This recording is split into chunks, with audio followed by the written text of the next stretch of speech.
Hey everyone, welcome to Reality Check. Let's talk about Isha Singh, the most hated person in Big Boss Season 18. जैसे कि आप सबको पता है कि बिग बॉस का सीजन 18 चल रहा है, जिसमें टेलीविजन के काफी नामचीन चेहरे आपको दिख रहे होंगे। उन्हीं में से एक सदस्य की बाहर बहुत ज्यादा चर्चा हो रही है, लेकिन फर्क सिर्फ इतना है कि उनके बारे में नेगेटिव बातें ज्यादा हो रही है और पॉजिटिव बातें बिल्कुल ना के बराबर। तो यस, वो कंटेस्टेंट है E for evil Isha Singh. ये मैं नहीं कह रही हूँ, ये तो खुद ईशा सिंह ने ही कहा था और कुछ दिन पहले ट्विटर पर ये ट्रेंड भी कर रहा था, ई फॉर इविल ईशा।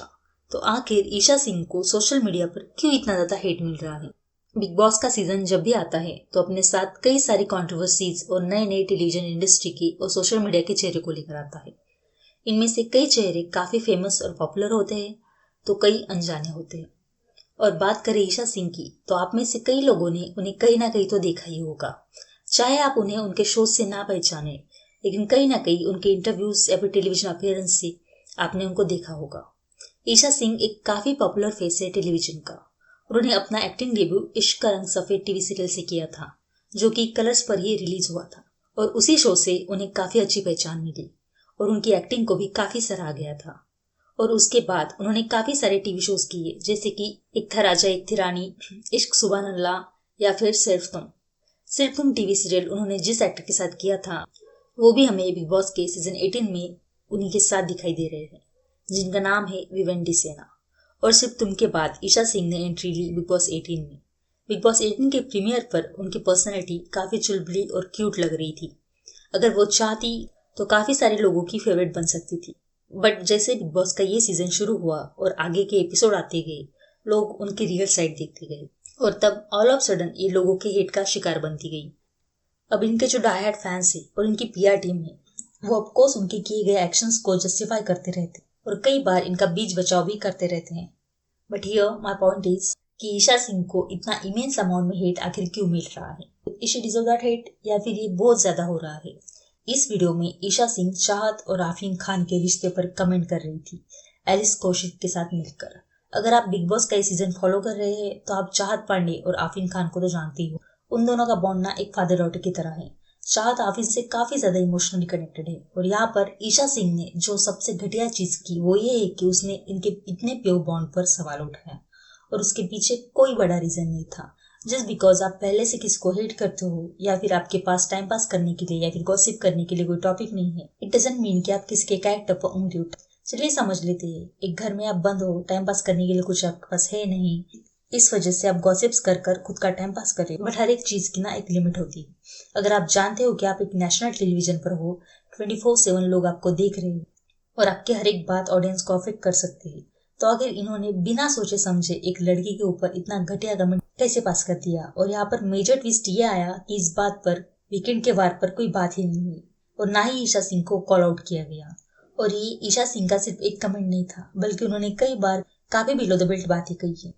फिर भी उनको उनके एक्ट्स के लिए वीकेंड के वार पर कभी भी कॉल आउट नहीं किया गया, बल्कि बीबी के मेकर्स के इजी टारगेट पर तो करणवीर मेहरा और दिग्विजय राठी रहते हैं। इनकी कोई भी बात उठा लो और इनको कॉल आउट कर दो, लेकिन जो एक्चुअल में सुनना डिजर्व करते हैं उनको हर बार लेट गो कर दिया जाता है। और ईशा सिंह का तो एक अलग ही ऑब्सेशन है करणवीर मेहरा से। जरा ये वीडियो देखिए। तो आ जाऊंगा घर, मैं आ जाऊँ। वो तो मैं बहुत चीप हो जाऊंगा, तुम देख नहीं पाओगे। मैं आ जाऊँ। ओके अरे आने तो दे भाई, नंगा कर दूंगा। इधर जाएगी। You'll say cheap man, cheap man. Cheap, what is cheap? You'll say if I come then you'll say. You are anyway cheap. हाँ मत कर, वही बोल रहा हूँ। तू मत कर यार। मैं cheap लग Such a pretty smile, तू मत कर यार। You don't get into my this thing. तू अपना करना यार। इस वीडियो में ये साफ साफ देखा जा सकता है कि किस तरीके से ईशा सिंह ने अपने ही वर्ड्स को मॉडिफाई कर कर अविनाश मिश्रा, रजत दलाल और विवेंटी सेना को बताया है। कुछ लोग ये भी कह सकते हैं कि करणवीर मेहरा भी तो काफी बिलो द बेल्ट बातें करता है, और उसने सबसे पहले अविनाश मिश्रा को नीचे फर्श पर बैठने के लिए कहा था। लेकिन देखा जाए तो करण ने ये अविनाश मिश्रा को कहा था, ईशा सिंह को नहीं। और देखा जाए तो अविनाश और करण के बीच में शुरू से एक लड़ाई चलती आ रही है। अगर करण अविनाश मिश्रा को कुछ बोलता है तो अविनाश मिश्रा भी करण को एज शेम बॉडी शेम कर चुका है। ये लोग तो करण की अपब्रिंगिंग पर भी कमेंट कर चुके हैं। और ईशा को अगर अपने सो कॉल्ड फ्रेंड्स अविनाश के लिए रिवेंज लेना ही था तो ऑफकोर्स वो ले सकती थी, बट बाद में 4 लोगों के पास जाकर आप अपने ही वर्ड्स को मॉडिफाई करके किसी और के कैरेक्टर को असैसिनेट नहीं कर सकते। लेकिन इस सिनेरियो में ईशा ने एग्जैक्टली यही किया। ईशा ने करण के कैरेक्टर को इस तरह से शो किया कि जैसे वो कितना चीप और घटिया इंसान है, जबकि जो रियल कन्वर्सेशन हुई थी इन दोनों के बीच में वो काफी ही अलग थी। और सही मायने में ये देखा जाए तो ईशा ने प्रोवोक किया था करणवीर मेहरा को। वो खुद करण को इंस्टिगेट कर रही थी। उसने खुद करण को अपने पास नीचे बैठने को कहा था और जब करण ने उसका जवाब दिया तब बाद में जाकर अपने गैंग के साथ बैठकर वो करणवीर मेहरा को चीप अनाउंस कर रही थी। See I am not supporting anyone here, और मेरे फेवर या फिर सपोर्ट करने से कुछ हो भी नहीं जाएगा। But the thing is Isha Singh is genuinely portraying herself as a vamp. और ये तो सिर्फ 2 ही क्लिप्स है जो आपने देखी। Throughout the season Isha ने कई सारे ऐसे कमेंट पास किए हैं जो कि एक्चुअल में बिलो द बेल्ट थे। Now here my point is, Isha Singh ने इतना कुछ कहा, बिचिंग की, फिर भी उनको कॉल आउट नहीं किया। क्या इसका मतलब वो किसी के लिए भी इतने डिस्गस्टिंग कमेंट पास कर सकती है और उनको कुछ बोला भी ना जाए? पर मेकर्स को तो प्रॉब्लम है दिग्विजय राठी और करणवीर मेहरा से। उनको उनकी एक छोटी छोटी बातों पर भी टारगेट किया जा सकता। This is not fair. Although recently एक एपिसोड आया था जिसमें जब ईशा सिंह टाइम गॉड बनी थी और ये राशन का टास्क चल रहा, उस टास्क में ईशा सिंह ने ओपनली अनफेयर होने की ट्राई की। Let me show the video. जी नहीं, आज नहीं हुआ। मेरे को मत बताइए आज क्या नहीं हुआ। मैं डिसाइड करूंगी, मुझे आप आ गया तो मैं इधर ही बैठा था, इधर था, आप पूछवा लीजिए किसी से पूछो। ये तो फेयरनेस देखो, आपको fairness. I don't know Isha Singh को क्या प्रॉब्लम है करण से। Karan is literally standing there. वो बिल्कुल चेयर के पास ही खड़ा था, एक कदम भी वो आगे नहीं आया था। Then I don't know Isha ने कहाँ से उसे आगे निकलते हुए देख लिया और किस वजह से वो इतना कॉन्फिडेंट थी कि करण इस टास्क से आउट हो गया है, मैं संचालक हूँ, ये वो।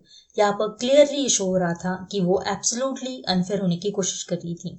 और अगर उस वक्त शिल्पा, चुम, दिग्विजय राठी और बाकी घर वाले ऑब्जेक्शन नहीं उठाते तो इस टास्क में ईशा और करणवीर मेहरा के बीच में काफी ज्यादा बहस हो सकती थी, क्योंकि इससे पहले के राउंड्स में चाहत पांडे के साथ ईशा ये सेम बिहेवियर कर चुकी। Now see, I am not trying to portraying here that Isha is a bad person. ये वो अपने एक्शन से खुद पहले ही कर चुके हैं। But I am upset with the makers of big boss season 18, क्योंकि इतने बड़े शो में ना फादर डॉटर जैसे प्योर बॉन्ड पर इतना वाहियात और घटिया कमेंट पास किया जा रहा है और इस चीज को मेकर्स बहुत ही लाइट वे में ले रहे हैं। अगर आप ना बिग बॉस के सारे सीजन फॉलो कर रहे हो तो आपने भी ये नोटिस किया होगा बिग बॉस के ना लास्ट कुछ सीजन इतने बायस्ड रहे हैं कि जिनकी कोई लिमिट ही नहीं है। सिर्फ टीआरपी के लिए कंटेस्टेंट के बिहेवियर को इग्नोर करना इज नॉट फेयर। लेकिन ये बात 110% सच है कि बिग बॉस ने अपनी ऑथेंटिसिटी खो दी है। उन्हें सिर्फ टीआरपी और कंटेंट से मतलब है। आई विश कि ईशा सिंह के इन एक्ट्स को एक बार तो कॉल आउट करना चाहिए और उसे आईना दिखाना चाहिए कि वो जिस डिलीलू वर्ल्ड में जी रही है और खुद को ओवर द टॉप समझ रही है, एक्चुअल में बाहर वो बहुत ज्यादा नेगेटिव दिख रही है। आपकी इस पर क्या राय है? Let me know in the comment section. If you like the video please like, share and subscribe the channel. मिलते हैं नेक्स्ट वीडियो में। Bye bye.